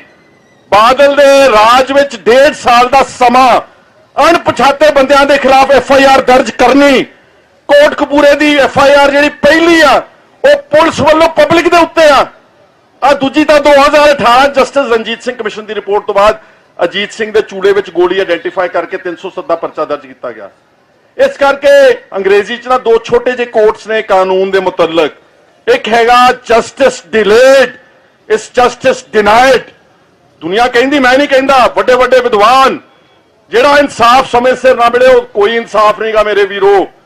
ਔਰ ਦੂਸਰਾ ਹੈ ਮਿਸਕੈਰੇਜ ਆਫ ਜਸਟਿਸ ਦਾ ਉਹ ਕੀ ਕਹਿੰਦੇ ਗਰਭਪਾਤ, ਇਹ ਹੋਇਆ ਸਾਡੇ ਨਾਲ ਇਸ ਵਿੱਚ। ਸ਼੍ਰੋਮਣੀ ਅਕਾਲੀ ਦਲ ਤੋਂ ਵੱਖ ਹੋ ਕੇ ਸ਼੍ਰੋਮਣੀ ਅਕਾਲੀ ਦਲ ਡੈਮੋਕ੍ਰੈਟਿਕ ਬਣਾਉਣ ਵਾਲੇ ਪਰਮਿੰਦਰ ਸਿੰਘ ਢੀਂਡਸਾ ਨੇ ਕਿਹਾ ਕਿ ਸਮੁੱਚੀ ਸਿੱਖ ਕੌਮ ਨੂੰ ਠੇਸ ਪਹੁੰਚੀ ਹੈ। 6 ਸਾਲਾਂ ਦੀ ਮਿਹਨਤ ਤੋਂ ਬਾਅਦ ਲੋਕਾਂ ਨੂੰ ਜੋ ਆਸ ਸੀ ਕਿ ਸ੍ਰੀ ਗੁਰੂ ਗ੍ਰੰਥ ਸਾਹਿਬ ਜੀ ਦੀ ਬੇਅਦਬੀ ਕਰਨ ਵਾਲਿਆਂ ਨੂੰ ਸਜ਼ਾ ਮਿਲੇਗੀ, ਅੱਜ ਉਹ ਪੂਰੇ ਤਰੀਕੇ ਦੇ ਨਾਲ ਖਤਮ ਕਰ ਦਿੱਤੀ ਹੈ। ਦੋਵਾਂ ਪਰਿਵਾਰਾਂ ਨੇ ਰਲ ਕੇ, ਜਿੱਥੇ ਵੀ ਸਿੱਖ ਬੈਠੇ ਨੇ, ਉਹਨਾਂ ਦਾ ਹਿਰਦਾ ਵਲੂੰਦਰਿਆ ਗਿਆ। ਪੰਜਾਬ ਦਾ ਬੱਚਾ ਜਾਣਦਾ ਹੈ ਕਿ ਸਾਰਾ ਕੁਝ ਬਾਦਲ ਪਰਿਵਾਰ ਤੇ ਕੈਪਟਨ ਅਮਰਿੰਦਰ ਸਿੰਘ ਦੀ ਮਿਲੀ ਭੁਗਤ ਦੇ ਨਾਲ ਹੋਇਆ, ਕਿਉਂਕਿ ਉਹ ਨਹੀਂ ਚਾਹੁੰਦੇ ਕਿ ਕੱਚੇ ਚਿੱਠੇ ਇਹਨਾਂ ਦੇ ਸਾਹਮਣੇ ਆਉਣ ਜਾਂ ਫਿਰ ਦੋਸ਼ੀਆਂ ਨੂੰ ਸਜ਼ਾ ਮਿਲੇ। ਢੀਂਡਸਾ ਨੇ ਕਿਹਾ, ਅੱਜ ਕਿੰਨਾ ਸਮਾਂ ਹੋ ਗਿਆ, ਇਸ ਮਾਮਲੇ ਵਿੱਚ 2 ਕਮਿਸ਼ਨ ਵੀ ਬੈਠੇ, 2 ਸਿੱਟਾਂ ਵੀ ਬਣੀਆਂ, ਫਿਰ ਵੀ ਇਨਸਾਫ ਨਹੀਂ ਮਿਲਿਆ, ਸ਼ਰਮਨਾਕ ਹੈ। ਇਹ ਇੱਕ ਸਿਆਸੀ ਫੈਸਲਾ ਹੈ ਜੋ ਹਾਈ ਕੋਰਟ ਨੇ ਕੀਤਾ ਹੈ। ਢੀਂਡਸਾ ਨੇ ਕਿਹਾ ਕਿ ਅਸੀਂ ਦੋਸ਼ੀਆਂ ਨੂੰ ਸਜ਼ਾ ਦਿਵਾਉਣ ਦਾ ਮਿਸ਼ਨ ਲੈ ਕੇ ਚੱਲੇ ਹਾਂ ਤੇ ਜਿਸ ਵੀ ਦੁਨੀਆ ਦੇ ਕੋਨੇ ਵਿੱਚ ਜਿਹੜਾ ਵੀ ਸਿੱਖ ਬੈਠਾ ਹੈ, ਸਾਰੇ ਸਾਡੇ ਨਾਲ ਨੇ ਤੇ ਇਨਸਾਫ ਦੇ ਅਖੀਰ ਤੱਕ ਸਾਡੀ ਲੜਾਈ ਜਾਰੀ ਰਹੇਗੀ। ਬਾਦਲ ਪਰਿਵਾਰ ਨੂੰ ਕਲੀਨ ਚਿੱਟ ਦੇਣ ਦੀ ਗੱਲ ਹੈ, ਇਹ ਤਾਂ ਕਿਸੇ ਨੇ ਪਲੀ ਨਹੀਂ ਸੀ ਕੀਤੀ ਕੋਰਟ 'ਚ। ਉਸ ਆਪਦੇ ਮੈਂਡੇਟ ਤੋਂ ਬਾਹਰ ਜਾ ਕੇ ਉਹਨੇ ਫੈਸਲਾ ਕੀਤਾ ਹੈ, ਜਿਹੜਾ ਸਾਫ਼ ਇਸ ਗੱਲ ਨੂੰ, ਜਿਹੜੇ ਲੋਕ ਜਾਣਕਾਰ ਨੇ ਕਾਨੂੰਨ ਦੇ, ਜਿਹੜੇ ਮਾਹਰ ਨੇ, ਉਹ ਵੀ ਹੈਰਾਨ ਨੇ ਫੈਸਲੇ ਨੂੰ ਪੜ੍ਹ ਕੇ ਵੀ ਐਸਾ ਇਹ ਕੋਈ ਕਾਨੂੰਨੀ ਫੈਸਲਾ ਹੈ, ਇਹ ਤਾਂ ਪੋਲੀਟੀਕਲ ਫੈਸਲਾ ਹੈ, ਇਹ ਤਾਂ ਇੱਕ ਸਿਆਸੀ ਫੈਸਲਾ ਸਾਫ਼ ਝਲਕਦਾ ਹੈ ਜਿਹੜਾ ਹੈ ਫੈਸਲਾ ਜੋ ਦਿੱਤਾ ਜੱਜ ਨੇ। ਤੇ ਇਸ ਗੱਲ ਤੋਂ ਮੈਂ ਸਮਝਦਾ ਅੱਜ ਬੱਚਾ ਜਾਣੂ ਹੈ, ਇਸ ਦੇ ਵਿਰੋਧ ਦੇ ਵਿੱਚ ਆਪਾਂ ਇਕੱਠੇ ਹੋਏ ਹਾਂ। ਮੈਂ ਇੱਕ ਬੇਨਤੀ ਕਰਦਾ ਵੀ ਪਿਛਲੇ ਕੁਝ ਦਿਨਾਂ ਤੋਂ ਮੇਰੇ ਖਿਲਾਫ ਸੋਸ਼ਲ ਮੀਡੀਆ ਤੇ ਬੜੀ ਇਹਨਾਂ ਨੇ ਪ੍ਰਚਾਰ ਕੀਤਾ ਹੈ, ਬਾਦਲ ਦਲ ਵਾਲਿਆਂ ਨੇ ਵੀ, ਇਹ ਵੀ ਜੀ ਸਾਡਾ ਹਿੱਸਾ ਸੀਗੇ ਜਦ ਇਹ ਹੋਇਆ। ਮੈਂ ਇੱਕ ਗੱਲ ਦੱਸਣਾ ਚਾਹੁੰਦਾ, ਮੈਂ ਹੁਣ ਇਹਦਾ ਜਵਾਬ ਵੀ ਉਹ ਦੇਣ ਜਿਹੜੀਆਂ ਮੈਂ ਅੱਜ ਗੱਲਾਂ ਕਰ ਰਿਹਾ। ਜਦ ਇਹ ਹੋਈ ਘਟਨਾ, ਅਕਾਲੀ ਦਲ ਦੇ ਵਿੱਚ ਬਹੁਤ ਰੌਲਾ ਪਿਆ ਸੀਨੀਅਰ ਆਗੂਆਂ ਦਾ, ਉੱਥੇ ਭਰੋਸਾ ਦਿਵਾਇਆ ਗਿਆ ਕਿ ਅਸੀਂ ਦੋਸ਼ੀਆਂ ਦੀ ਪਛਾਣ ਕਰ ਲਈ, ਅਸੀਂ ਕਾਨੂੰਨ ਦੇ ਵਿੱਚ ਤਬਦੀਲੀ ਲਿਆ ਰਹੇ, ਕਾਨੂੰਨ ਨੂੰ ਬਦਲ ਕੇ ਜਿਹੜਾ ਗੁਰੂ ਗ੍ਰੰਥ ਸਾਹਿਬ ਮਹਾਰਾਜ ਦਾ ਦੋਸ਼ੀ ਨੇ ਉਹਨਾਂ ਨੂੰ ਮੌਤ ਦੀ ਸਜ਼ਾ ਦਾ ਪ੍ਰਬੰਧ ਕਰਾਂਗੇ। ਜਦ ਉਹਦਾ ਕੁਛ ਨਾ ਨਿਕਲਿਆ, ਫਿਰ ਕਮਿਸ਼ਨ ਬਿਠਾਤਾ ਤੇ ਲਾਰੇ ਲਾ ਕੇ ਜੋ ਕੁਝ ਕੈਪਟਨ ਅਮਰਿੰਦਰ ਸਿੰਘ 4 ਸਾਲ ਕਰਦਾ ਰਿਹਾ, ਉਹੀ ਇਹਨਾਂ ਨੇ ਕੀਤਾ। ਢੀਂਡਸਾ ਸਾਹਿਬ ਨੇ ਕਿਹਾ ਵੀ ਤੁਸੀਂ ਜਾ ਕੇ ਅਕਾਲ ਤਖਤ ਸਾਹਿਬ ਤੇ ਪੇਸ਼ ਹੋ ਕੇ ਮਾਫੀ ਮੰਗੋ, ਕਹਿ ਦੇਣ ਕਿ ਢੀਂਡਸਾ ਸਾਹਿਬ ਜੇ ਨਹੀਂ ਕਿਹਾ ਤਾਂ ਜੋ ਸਜ਼ਾ ਲਾਉਣਗੇ ਅਸੀਂ ਲੈਣ ਨੂੰ ਤਿਆਰ ਹਾਂ। ਢੀਂਡਸਾ ਸਾਹਿਬ ਨੇ ਕਿਹਾ ਸੁਖਬੀਰ ਸਿੰਘ ਬਾਦਲ ਅਸਤੀਫਾ ਦੇ, ਜਿਹੜਾ ਅਖਬਾਰਾਂ ਦੇ ਵਿੱਚ ਆਇਆ। ਤੇ ਹੁਣ ਇਹ ਬੁਖਲਾਹਟ ਦੇ ਵਿੱਚ ਆ ਕੇ ਇੰਨੀਆਂ ਜੀਆਂ ਗੱਲਾਂ ਕਰਦੇ ਆ, ਕਿਉਂਕਿ ਇਹਨਾਂ ਨੂੰ ਪਤਾ ਹੈ ਕਿ ਰੋਸ ਇਹਨਾਂ ਦੇ ਖਿਲਾਫ ਕੌਮ ਦੇ ਵਿੱਚ ਵੱਧਦਾ ਜਾ ਰਿਹਾ ਹੈ। ਉਸ ਤੋਂ ਅੱਜ ਘਬਰਾਹਟ ਦੇ ਵਿੱਚ ਆ ਕੇ, ਦੁੱਖ ਦੇ ਵਿੱਚ ਆ ਕੇ ਇਹਨਾਂ ਨੇ ਹੋਰ ਗੱਲਾਂ ਇੱਧਰ ਉੱਧਰ ਦੀਆਂ ਕਰਨੀਆਂ ਸ਼ੁਰੂ ਕਰਤੀਆਂ। ਸੋ ਮੈਂ ਬੇਨਤੀ ਕਰਦਾ, ਜੋ ਫੈਸਲਾ ਸਿੰਘ ਸਾਹਿਬ ਭਾਈ ਰਣਜੀਤ ਸਿੰਘ ਨੇ ਲਿਆ, ਅਸੀਂ ਪਹਿਲੇ ਦਿਨ ਤੋਂ ਉਹਦਾ ਭਰਪੂਰ ਸਮਰਥਨ ਕੀਤਾ ਤੇ ਅੱਗੇ ਵੀ ਜੋ ਫੈਸਲੇ ਪੰਥਕ ਜਥੇਬੰਦੀਆਂ ਲੈਣਗੀਆਂ ਉਹਦੇ ਨਾਲ ਪੂਰਾ ਡਟ ਕੇ ਖੜਾਂਗੇ। ਮੂਹਰੇ ਲੱਗ ਕੇ ਜੋ ਸੇਵਾ ਕੌਮ ਲਾਊਗੀ ਉਹ ਸੇਵਾ ਜਿਹੜੀ ਹੈ ਉਹ ਇਹਨਾਂ ਦੀ ਅਗਵਾਈ ਦੇ ਵਿੱਚ ਅਸੀਂ ਕਰਨ ਲਈ ਹਮੇਸ਼ਾ ਹਾਜ਼ਰ ਹਾਂ। ਤੇ ਇਹ ਜਿਹੜਾ ਮਿਸ਼ਨ ਆਪਾਂ ਲੈ ਕੇ ਚੱਲੇ ਆ, ਦੋਸ਼ੀਆਂ ਨੂੰ ਸਜ਼ਾ ਦਿਵਾਉਣ ਦਾ, ਕੋਈ ਆਪਣਾ ਨਹੀਂ ਹੈ। ਮੈਂ ਸਮਝਦਾ ਦੁਨੀਆ ਦੇ ਵਿੱਚ ਜਿਹੜੇ ਸਿੱਖ ਬੈਠੇ ਆ ਸਭ ਦੀ ਮਨਸ਼ਾ ਇਹੀ ਹੈ ਕਿ ਜਿਹੜੇ ਲੋਕ ਜਿਨ੍ਹਾਂ ਨੇ ਇਹ ਘਟਨਾ ਨੂੰ ਅੰਜਾਮ ਦਿੱਤਾ, ਜਿਨ੍ਹਾਂ ਨੇ ਜਿਹੜਾ ਹੈ ਦੋਸ਼ੀਆਂ ਨੂੰ ਬਚਾਇਆ, ਉਹਨਾਂ ਨੂੰ ਸਜ਼ਾ ਮਿਲਣੀ ਚਾਹੀਦੀ ਹੈ। ਇਸ ਮੌਕੇ ਹੋਰ ਵੀ ਕਈ ਸਿੱਖ ਲੀਡਰ ਪਹੁੰਚੇ ਹੋਏ ਸੀ। ਹਰਜਿੰਦਰ ਸਿੰਘ ਮਾਝੀ ਜੋ ਕਿ ਸਿੱਖ ਪ੍ਰਚਾਰਕ ਨੇ, ਉਹਨਾਂ ਨੇ ਕੈਪਟਨ ਅਮਰਿੰਦਰ ਸਿੰਘ ਤੇ ਕਾਫੀ ਸਵਾਲ ਦਾਗੇ। ਕਿਹਾ ਕਿ ਕੈਪਟਨ ਅਮਰਿੰਦਰ ਸਿੰਘ ਨੇ ਗੁਟਕਾ ਸਾਹਿਬ ਦੀ ਸਹੁੰ ਖਾਧੀ ਸੀ, ਤਖ਼ਤ ਸ੍ਰੀ ਦਮਦਮਾ ਸਾਹਿਬ ਦੀ ਪਵਿੱਤਰ ਧਰਤੀ ਤੇ ਸਹੁੰ ਖਾ ਕੇ ਸਰਕਾਰ ਬਣਾਈ, ਪੰਜਾਬੀਆਂ ਨੇ ਵਿਸ਼ਵਾਸ ਕੀਤਾ ਤੇ ਕੈਪਟਨ ਨੂੰ ਜਿਤਾ ਦਿੱਤਾ, ਪਰ ਕੈਪਟਨ ਨੇ ਇਨਸਾਫ ਨਹੀਂ ਦਿੱਤਾ। ਉਹਨਾਂ ਨੇ ਕੈਪਟਨ ਨੂੰ ਚੇਤਾਵਨੀ ਦਿੰਦਿਆਂ ਕਿਹਾ ਕਿ ਤੁਹਾਡਾ ਹਸ਼ਰ ਵੀ ਬਰਨਾਲੇ ਪਰਿਵਾਰ ਵਰਗਾ ਹੀ ਹੋਊਗਾ ਜੇ ਤੁਸੀਂ ਸਿੱਖ ਕੌਮ ਨੂੰ ਇਨਸਾਫ ਨਹੀਂ ਦਿਓਗੇ। ਅਜਮੇਰ ਸਿੱਧੂ ਦੀ ਬਕਾਇਦਾ ਕਿਤਾਬ ਹੈ ਬਾਬਾ ਬੂਜਾ ਸਿੰਘ ਐਨ ਅਨਟੋਲਡ ਸਟੋਰੀ, ਉਹਦੇ ਵਿੱਚ ਤੁਸੀਂ ਪੜ੍ਹ ਕੇ ਵੇਖੋ। ਮੈਂ ਇਹ ਗੱਲ ਕਹਿਣਾ ਕਿ ਪਿਆਸ ਤਾਂ ਬਾਦਲ ਕਿਆਂ ਨੂੰ ਪੁਰਾਣੀ ਲੱਗੀ ਆ, ਸਾਡਾ ਖੂਨ ਪੀਣ ਦੀ 1970 ਤੋਂ ਲੱਗੀ ਹੈ। ਤੇ ਕੈਪਟਨ ਅਮਰਿੰਦਰ ਸਿੰਘ ਨੂੰ ਇੱਕ ਗੱਲ ਯਾਦ ਕਰਵਾ ਕੇ ਬਸ ਫਤਿਹ ਬੁਲਾਉਣਾ। ਆਪਾਂ ਸਿੰਘ ਸਾਹਿਬ ਭਾਈ ਰਣਜੀਤ ਸਿੰਘ ਜੀ ਨੂੰ ਸੁਣਨਾ, ਲੀਡਰਾਂ ਨੂੰ ਸੁਣਨਾ। ਮੇਰੀ ਬੇਨਤੀ ਨੋਟ ਕਰਿਓ ਕਿ ਕੈਪਟਨ ਅਮਰਿੰਦਰ ਸਿੰਘ ਜੀ, ਤੁਸੀਂ ਯਾਦ ਕਰੋ ਆਪਣਾ ਪਿਛੋਕੜ। ਤੁਸੀਂ ਕੌਣ ਹੋ? ਕਦੇ ਤੁਹਾਡੇ ਚੁੱਲ੍ਹੇ ਦੇ ਵਿੱਚ ਅੱਗ ਨਹੀਂ ਸੀ ਮੱਚਦੀ, ਕਦੇ ਤੁਹਾਡੇ ਪੁਰਖੇ ਭੁੱਖੇ ਮਰਦੇ ਸੀ, ਜਦੋਂ ਤੁਹਾਡੇ ਘਰੇ ਰੋਟੀ ਨਹੀਂ ਸੀ ਪੱਕਦੀ ਤਾਂ ਤੁਹਾਡੇ ਬਜ਼ੁਰਗ ਕਾਲੇ ਚੌਧਰੀ ਦੀ ਅੰਸ਼-ਵੰਸ਼, ਕਾਲੇ ਚੌਧਰੀ ਦੇ ਭਤੀਜੇ ਜਿਨ੍ਹਾਂ ਦੀ ਤੁਸੀਂ ਅੰਸ਼-ਵੰਸ਼ ਹੋ, ਉਹਨਾਂ ਨੇ ਆਪਣਾ ਢਿੱਡ ਖੜਕਾਇਆ ਗੁਰੂ ਹਰਿਰਾਏ ਸਾਹਿਬ ਪਾਤਸ਼ਾਹ ਅੱਗੇ ਜਾ ਕੇ ਕਿ ਦਾਦਿਆ ਅਸੀਂ ਭੁੱਖੇ ਮਰ ਗਏ, ਸਾਡੇ ਨਹੀਂ ਪੱਕਦੀ ਰੋਟੀ। ਤਾਂ ਗੁਰੂ ਹਰਿਰਾਏ ਸਾਹਿਬ ਨੇ ਕਿਹਾ ਕਿ ਗੁਰੂ ਘਰ ਨੂੰ ਸਮਰਪਿਤ ਰਹੋ, ਤੁਹਾਡੇ ਕੋਈ ਤੋਟ ਨਹੀਂ ਆਊਗੀ। ਅਮਰਿੰਦਰ ਸਿੰਘ ਯਾਦ ਕਰ, ਜਦੋਂ ਅਕਾਲੀ ਤੈਨੂੰ ਐਮਐਲਏ ਦੀ ਟਿਕਟ ਵੀ ਨਹੀਂ ਸੀ ਦਿੰਦੇ, ਤੂੰ ਤਰਫਦਾ ਸੀ ਤੇ ਅੱਜ ਗੁਰੂ ਦੀ ਕਿਰਪਾ ਨਾਲ ਤੈਨੂੰ 2 ਵਾਰੀ ਮੁੱਖ ਮੰਤਰੀ ਬਣਾਤਾ, 2 ਵਾਰੀ। ਤੇ ਤੂੰ ਦਮਦਮਾ ਸਾਹਿਬ ਵੱਲ ਮੂੰਹ ਕਰਕੇ ਕਿਹਾ ਸੀ ਕਿ ਮੈਂ ਇਨਸਾਫ ਦੇਵਾਂਗਾ ਬੇਅਦਬੀ ਦਾ। ਦਮਦਮਾ ਸਾਹਿਬ ਦੀ ਉਹ ਧਰਤੀ ਹੈ, ਦਮਦਮਾ ਸਾਹਿਬ ਦੀ ਉਹ ਧਰਤੀ ਹੈ ਜਿੱਥੇ ਗੁਰੂ ਗੋਬਿੰਦ ਸਿੰਘ ਪਾਤਸ਼ਾਹ ਨੇ ਕਿਹਾ ਇਨ ਪੁੱਤਰਨ ਕੇ ਸੀਸ ਪਰ ਵਾਰ ਦੀਏ ਸੁਤ ਚਾਰ ਮੂਏ ਤੋਂ ਕਿਹਾ ਭਇਆ ਜੀਵਤ ਕਈ ਹਜ਼ਾਰ। ਤੇ ਅਮਰਿੰਦਰ ਸਿੰਘ ਜੇ ਤੇ ਸਿਆਸੀ ਪਾਰੀ ਖੇਡਦਾ ਰਿਹਾ, ਜੇ ਇਨਸਾਫ ਨਾ ਦਿੱਤਾ, ਇਮਾਨਦਾਰੀ ਹੋਵੇ 15 ਦਿਨ ਚ ਇਨਸਾਫ ਹੋ ਸਕਦਾ, ਸਾਰਾ ਕੁਝ ਸਭ ਕੁਝ ਸਾਹਮਣੇ ਹੈ। ਜੇ ਤੂੰ ਇਹ ਨਾ ਕੀਤਾ, ਮੈਂ ਯਾਦ ਕਰਾਉਣਾ ਕਿ ਤੂੰ ਯਾਦ ਰੱਖੀ, ਤੇਰਾ ਹਸ਼ਰ ਬਰਨਾਲੇ ਪਰਿਵਾਰ ਵਰਗਾ ਹੋਊਗਾ। 1986 ਚ ਬਲੈਕ ਥੰਡਰ ਕਰਵਾਉਣ ਵਾਲਾ ਸੁਰਜੀਤ ਸਿੰਘ ਬਰਨਾਲਾ ਅੱਜ ਕਿੱਥੇ ਆ? ਉਹਦਾ ਪੁੱਤ ਪੰਜਾਬ ਦੀ ਸਿਆਸਤ ਵਿੱਚ ਲੱਭੋ, ਉਹਦੇ ਪੋਤੇ ਨੂੰ, ਜਿਹੜਾ ਬੰਦਾ ਕਦੇ ਮੁੱਖ ਮੰਤਰੀ ਰਿਹਾ, ਅੱਜ ਉਹਨਾਂ ਦੇ ਪੋਤੇ ਐਮਐਲਏ ਦੀ ਟਿਕਟ ਪਿੱਛੇ ਲੇਲੜੀਆਂ ਕਰਦੇ ਫਿਰਦੇ ਆ। ਯਾਦ ਰੱਖ, ਗੁਰੂ ਗ੍ਰੰਥ ਸਾਹਿਬ ਦਾ ਇਹ ਫੈਸਲਾ ਹੈ, ਨਜ਼ਰੋਂ ਪੱਠੀ ਜੇ ਕਰੇ ਸੁਲਤਾਨਾ ਘਾਹ ਕਰਾਏਗਾ। ਜੇ ਉਹ ਪ੍ਰਮਾਤਮਾ ਨਜ਼ਰ ਫੇਰ ਲਵੇ, ਬਾਦਸ਼ਾਹਾਂ ਨੂੰ ਵੀ ਉਹ ਕੱਖਾਂ ਤੋਂ ਹੌਲੇ ਕਰ ਦਿੰਦਾ। ਆਪਾਂ ਹੌਸਲਾ ਨਹੀਂ ਛੱਡਣਾ। ਭਾਈ ਰਣਜੀਤ ਸਿੰਘ ਦੀ ਅਗਵਾਈ ਦੇ ਵਿੱਚ ਯਾਦ ਰੱਖਿਓ, ਆਪਾਂ ਡਟੇ ਰਹਿਣਾ, ਆਪੋ ਆਪਣੇ ਤਰੀਕੇ ਨਾਲ ਲੜਾਈ ਲੜਨੀ ਹੈ। ਗੁਰਬਾਣੀ ਦਾ ਅਟਲ ਫੈਸਲਾ ਹੈ, ਮਾਨਸਾ ਕਿਉਂ ਦੀਵਾਨੋ ਕੋਈ ਨਸ ਭੱਜ ਨਿਕਲਾ, ਹਰ ਦੀਵਾਨੋ ਕੋਈ ਕਿੱਥੇ ਜਾਇਆ। ਭੁੱਲਾਂ ਚੁੱਕਾਂ ਲਈ ਮਾਫੀ। ਫਤਿਹ ਪ੍ਰਵਾਨੋ ਜੀ। ਵਾਹਿਗੁਰੂ ਜੀ ਕਾ ਖਾਲਸਾ, ਵਾਹਿਗੁਰੂ ਜੀ ਕੀ ਫਤਿਹ। ਇੱਥੇ ਆਮ ਆਦਮੀ ਪਾਰਟੀ ਦੇ ਵਿਧਾਇਕ ਕੁਲਤਾਰ ਸਿੰਘ ਸੰਧਵਾ ਵੀ ਪਹੁੰਚੇ ਹੋਏ ਸੀ। ਸੰਧਵਾ ਨੇ ਕਿਹਾ ਕਿ ਜਦੋਂ ਸਾਰੇ ਪਾਸਿਆਂ ਤੋਂ ਹਾਰ ਜਾਈਏ ਤਾਂ ਆਸਰਾ ਸਿਰਫ ਪਰਮਾਤਮਾ ਦਾ ਹੁੰਦਾ ਹੈ। ਪੰਜਾਬ ਦੇ ਲੋਕ ਸ੍ਰੀ ਗੁਰੂ ਗ੍ਰੰਥ ਸਾਹਿਬ ਜੀ ਨੂੰ ਮੰਨਣ ਵਾਲੇ ਨੇ ਤੇ ਸਿਆਸਤ ਨੂੰ ਵੀ ਸਮਝਦੇ ਨੇ। ਸਾਨੂੰ ਦਸ਼ਮੇਸ਼ ਪਿਤਾ ਦਾ ਹੁਕਮ ਹੈ ਕਿ ਰਾਜਨੀਤੀ ਪੜ੍ਹਨੀ ਹੈ ਤੇ ਸਮਝਣੀ ਹੈ। ਸਾਨੂੰ ਸਿਆਸਤ ਦੀ ਸਾਰੀ ਸਮਝ ਹੈ। ਜੇ ਸਰਕਾਰ ਇਨਸਾਫ ਨਹੀਂ ਦੇ ਸਕਦੀ ਤਾਂ ਪਰਮਾਤਮਾ ਤਾਂ ਇਨਸਾਫ ਦੇ ਹੀ ਦੇਵੇਗਾ। ਦੋਸ਼ੀਆਂ ਨੂੰ ਸਜ਼ਾ ਮਿਲ ਹੀ ਜਾਣੀ ਹੈ। ਸੋ ਇਸ ਪੂਰੇ ਮੁੱਦੇ ਦੇ ਉੱਤੇ ਸਿਆਸਤ ਦੀ ਗੱਲ ਕਰ ਲਈਏ ਤਾਂ ਪੰਜਾਬ ਦੀ ਸਿਆਸਤ ਪਿਛਲੇ 6 ਸਾਲਾਂ ਤੋਂ ਇਸੇ ਮੁੱਦੇ ਤੇ ਘੁੰਮ ਰਹੀ ਹੈ, ਕਿਉਂਕਿ ਮੁੱਦਾ ਧਰਮ ਦੇ ਨਾਲ ਜੁੜਿਆ ਹੋਇਆ, ਲੋਕਾਂ ਦੀਆਂ ਭਾਵਨਾਵਾਂ ਦੇ ਨਾਲ ਜੁੜਿਆ ਹੋਇਆ। ਅਜਿਹੇ ਮੁੱਦੇ ਜਦੋਂ ਸਿਆਸੀ ਲੋਕ ਕੈਸ਼ ਕਰਦੇ ਨੇ ਤਾਂ ਬਹੁਤ ਹੀ ਜਲਦੀ ਉਹ ਸਿਆਸਤ ਦੇ ਵਿੱਚ ਕਾਮਯਾਬੀ ਵੀ ਹਾਸਲ ਕਰ ਲੈਂਦੇ ਨੇ ਤੇ ਨਾਕਾਮਯਾਬ ਵੀ ਹੋ ਜਾਂਦੇ ਨੇ। ਤੇ ਹੁਣ ਆਉਂਦੀਆਂ ਚੋਣਾਂ ਦੇ ਵਿੱਚ 2022 ਦੀਆਂ ਚੋਣਾਂ ਦੇ ਵਿੱਚ ਵੀ ਇਸੇ ਮੁੱਦੇ ਤੇ ਪੰਜਾਬ ਦੀ ਜਿਹੜੀ ਸਿਆਸਤ ਹੈ ਉਹ ਘੁੰਮਣ ਵਾਲੀ ਹੈ। ਇਸੇ ਮੁੱਦੇ ਤੇ ਲੱਗਦਾ ਹੈ ਕਿ ਸਰਕਾਰ ਬਣੇਗੀ। ਨਵਜੋਤ ਸਿੰਘ ਸਿੱਧੂ ਲਗਾਤਾਰ ਕੈਪਟਨ ਨੂੰ ਘੇਰ ਰਹੇ ਨੇ ਤੇ ਕੈਪਟਨ ਸਿੱਧੂ ਨੂੰ ਬੇਅਦਬੀ ਦਾ ਜਵਾਬ ਦੇਣ ਦੀ ਬਜਾਏ ਪਟਿਆਲੇ ਵਾਲੀ ਸੀਟ ਤੇ ਲੈ ਗਏ ਨੇ। ਕੈਪਟਨ ਦੇ ਕਈ ਮੰਤਰੀ ਵਿਧਾਇਕ ਅੰਦਰ ਖਾਤੇ ਲੜ ਰਹੇ ਨੇ ਕੈਪਟਨ ਨਾਲ ਕਿ ਇਨਸਾਫ ਦਿਓ, ਨਹੀਂ ਤਾਂ ਲੋਕ ਪਿੰਡਾਂ ਦੇ ਵਿੱਚ ਵੜਨ ਨਹੀਂ ਦੇਣਗੇ। ਸੋ ਦੁਨਿਆਵੀ ਤੌਰ ਤੇ ਗੇਂਦ ਹੈ ਜਿਹੜੀ ਉਹ ਕੈਪਟਨ ਦੇ ਪਾਲੇ ਵਿੱਚ ਹੈ, ਪਰ ਸਿੱਖ ਗੁਰਬਾਣੀ ਨੂੰ ਮੰਨਦੇ ਨੇ, ਸਿਧਾਂਤਾਂ ਨੂੰ ਮੰਨਦੇ ਨੇ ਤੇ ਕਹਿੰਦੇ ਨੇ ਕਿ ਇੱਥੇ ਨਿਆਂ ਅਕਾਲ ਪੁਰਖ ਨੇ ਕਰ ਹੀ ਦੇਣਾ ਹੈ, ਕਿਉਂਕਿ ਇਤਿਹਾਸ ਵੀ ਦੱਸਦਾ ਹੈ ਤੇ ਗੁਰਬਾਣੀ ਵੀ ਕਹਿੰਦੀ ਹੈ, ਰਾਜੇ ਸ਼ੀ ਮੁਕੱਦਮ ਕੁੱਤੇ ਜਾਏ ਜਗਾਇਨ ਬੈਠੇ ਸੁੱਤੇ। ਇਸ ਤਰ੍ਹਾਂ ਦੀਆਂ ਉਦਾਹਰਨਾਂ ਨੇ ਜਿਹੜੀਆਂ ਉਹ ਸਿੱਖਾਂ ਦੇ ਵੱਲੋਂ ਦਿੱਤੀਆਂ ਜਾ ਰਹੀਆਂ ਨੇ। ਤੇ ਹੁਣ ਜਿਹੜੇ ਪੀੜਤ ਹੈਗੇ ਨੇ ਇਸ ਗੋਲੀ ਕਾਂਡ ਦੇ, ਉਹ ਵੀ ਕਹਿੰਦੇ ਨੇ, ਸੁਖਰਾਜ ਸਿੰਘ ਵੀ ਪਿਛਲੇ ਦਿਨੀ ਕਹਿ ਚੁੱਕੇ ਨੇ ਕਿ ਨਿਆਂ ਤੇ ਹੁਣ ਕੋਈ ਭਰੋਸਾ ਨਹੀਂ ਰਿਹਾ, ਹੁਣ ਅਕਾਲ ਪੁਰਖ ਨੇ ਹੀ ਨਿਆਂ ਕਰਨਾ ਹੈ, ਕਿਉਂਕਿ ਇਹਨਾਂ ਨੂੰ ਸ਼ਾਇਦ ਪਰਖ ਕੇ ਦੇਖ ਲਿਆ ਹੈ ਅਕਾਲ ਪੁਰਖ ਨੇ। ਤੇ ਸ੍ਰੀ ਗੁਰੂ ਗ੍ਰੰਥ ਸਾਹਿਬ ਜੀ ਆਪਣੇ ਆਪ ਦੇ ਵਿੱਚ ਜਾਗਤ ਜੋਤ ਗੁਰੂ ਨੇ ਤੇ ਨਿਆਂ ਇਸ ਮਾਮਲੇ ਦੇ ਵਿੱਚ ਮਿਲ ਹੀ ਜਾਣਾ। ਸੋ ਸਾਰਿਆਂ ਨੂੰ ਉਡੀਕ ਹੈ ਪੰਜਾਬ ਦੇ ਇਸ ਬੜੇ ਹੀ ਅਹਿਮ ਮੁੱਦੇ ਤੇ ਇਨਸਾਫ ਮਿਲਣ ਦੀ। ਪ੍ਰਾਈਮ ਟਾਈਮ ਦੇਖਣ ਵਾਲੇ ਸਾਰੇ ਦਰਸ਼ਕਾਂ ਦਾ ਧੰਨਵਾਦ।